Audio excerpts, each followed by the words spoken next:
We now welcome the number 9 ranked UFC women's strawweight contender, Tecia Torres. Tecia, thank you for the time today.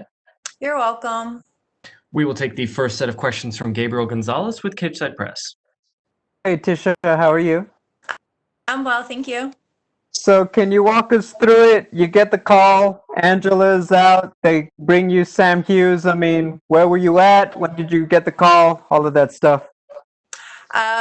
I got it Friday night, and we were actually in our car going through like a Christmas holiday show. We were waiting in line in the traffic, and I look at my phone at my text, and the text from Mick saying, "Hey, Angela's out due to COVID." I literally like teared up. I was so upset because I've known about this fight for like 3 months now, and I was really excited to fight her again. Yeah, it wasn't really that fun of a night after that. Well, I'm sorry to hear that. That does sound like a bummer. When you have a situation like this, just about a week's notice, is it like cramming for a test in terms of trying to come up with a strategy, or is it just more you're going to go out there and do what comes to you? You know what? Me and Mick went back and forth for 2 days trying to find an opponent. I asked for everyone above me. I asked for Carla, Michelle, Claudia, Jan, all of those girls, and none of them were either they were not available or they said no. I don't know what the whole spiel was. But he said really the only way I'd get a fight is if he signed somebody new. And I said, go ahead and do it. I want to fight. I haven't fought since June. I want to get in some ring time and, go out there and get a win. Gotcha. On your last one, you got the victory. You snapped that skid. How did that affect the mood going into this latest training camp? Obviously before the change, but I'd imagine it took some of that pressure off your shoulders because everyone was talking about, it hadn't gone your way the last few times. Yeah, I had some tough fights. I'm the only one in my division who's fought all five of the UFC 115-pound champions, and the fights that I've had with them have all gone to decision. Nothing's happened to me in the fight. It was basically they, outpointed me or took me down. I wasn't able to do what I needed to do. Nothing happened. And you see fights with them fighting these other girls, and they're TKOing them, destroying them, blooding them up. So I just think it was a matter of fact of my mindset and where I've been with my mental health. But definitely going in there in my last fight and getting a win gave me some extra motivation to, want to be at the top again and want to go for that title belt one day. Finally, what are your thoughts on Sam as an opponent and how you match up with her? I think she looks like a tough girl. I mean, if I'm being in all honesty, I've never heard of her before Friday, so I had to Google her. I was like, wait a second, let me Google her. But she looks up for the challenge. I mean, I'm sure she is coming in here trying to do her best this coming Saturday and shock the world. But unfortunately, she's not going to be able to do that. But I am super grateful to her taking on the fight, and it's a big fight. It's a big opportunity to come in and for her first UFC fight me. So I'm just thankful to have a fight, and I think it's going to be a good one. Hey, thanks for the time, Tisha. You're welcome. We will take our next set of questions from Jim Varsalone with the Miami Herald. Thank you, Tecia. A victory, where does that take you to the next chapter or the next fight? What does a victory mean for you on this event? I think a victory is going to honestly keep me exactly where I'm at, but I would definitely like a top 10 opponent. I've been asking for a top 10 opponent my last two fights. I was supposed to fight in March. It fell through because of COVID. Then I got Brianna, who was sort of a newcomer as well, ex-Invicta champion. I went in there and dominated. Now this fight, I was supposed to have Angela, who's ranked, I think, one or two below me. So I really just like to have a top 10 opponent going into my next fight after this one. In South Florida, you from Fort Lauderdale, but where are you residing now and where are you training now? I've been in Colorado Springs for the past 3.5 years, and I train out of Pound for Pound Fitness. That's my main gym there in the Springs. Who will be with you in your corner for this one? My coach from there, Justin Houghton, my other coach, wrestling coach, Jason Kutz, and then a new coach who I've been working with for the past like 8 months or so. Last fight, I think it was just too quick to bring him into my fight, but this fight I'm bringing him. His name's Clement. Has there been any different training for you as far as the last 2 or 3 fights? When you went decisions, you were losing, then you got the victory.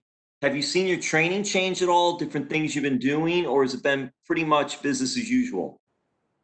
I think it really just has to do with my mindset and getting my whole mental health back in gear and that self-confidence. It's still growing, I'm working on it every day. I really am a great fighter. It's me and my thoughts about my capabilities, and I think that's what changes the game as well. And over the last 2 fight camps, I've been able to become a better athlete and a more coachable athlete, and I think that's what helped my game as well. And then lastly, for me, because you mentioned the mental part of the game, have you had any special mental coaching? Someone more geared toward that, the self-confidence level? No, I've just been seeing my counselor that I see that, provides me meds and stuff like that. And just honestly, me and self talk. And then Raquel helps me a lot as well and trying to help me on my down days. So it just changes from day to day, but it's really just self perseverance and pushing forward. All the best and thank you. Thank you. We will take the next set of questions from Pablo Santamaria with Noti MMA Ecuador. Hi, Tecia, can you hear me? Yes. Okay, when you find out that Angela was out, maybe you thought wait to her, or that was not an option? If I was to wait for Angela, it probably would have been February or March. So that would be 8 or 9 months without fighting. And I didn't want to wait. Like I said, I asked for the 4 other girls who are ranked in the top 10, like top 7. And unfortunately, I wasn't able to get them. So I just didn't want to wait. I wanted to get in there and get some ring time. I get it. Do you think because Sam is making her UFC debut, it will be dangerous because she might want to give a very good first impression to the people or the boss or everyone in the UFC? Of course, anything can happen in a fight, and I'm definitely not overlooking Sam. I think everyone presents a potential threat to a fight, whether it's dangerous or not. I mean, to me, I don't care. For me, I believe if I want to be the best, I have to be able to beat anybody who they put in front of me. So whether that's a newcomer or the number one contender, Sure. Do you have a prediction for the fight? I'm gonna have my hand raised. And if you get the W, who you want to call out?